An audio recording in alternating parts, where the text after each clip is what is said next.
Hello everyone, welcome to this tutorial on the trial balance model.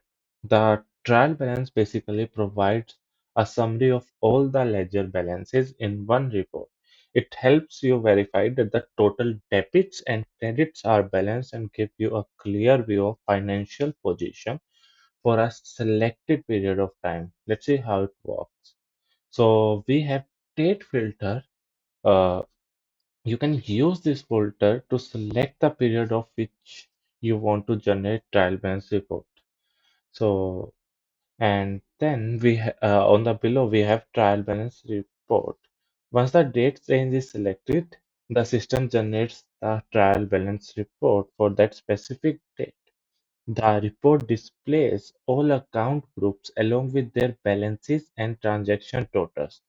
So we have here is a view of report, and first we have particulars, which shows you account groups or subheads, or you can also say ledgers.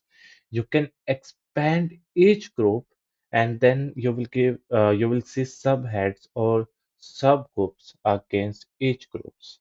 Then we have opening balance, then debit and credit for that specific subhead or ledger, and then we have closing balance. Then at the below, we have total, opening balance, debit, credit, and total closing balance.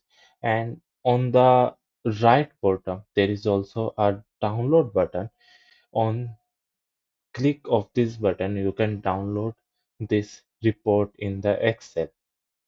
So to summarize the trial balance module, provides a complete overview of account balances of a selected period.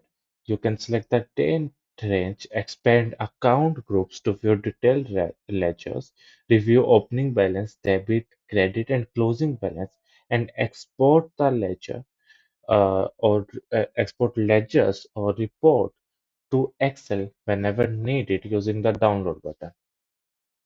Thank you for watching.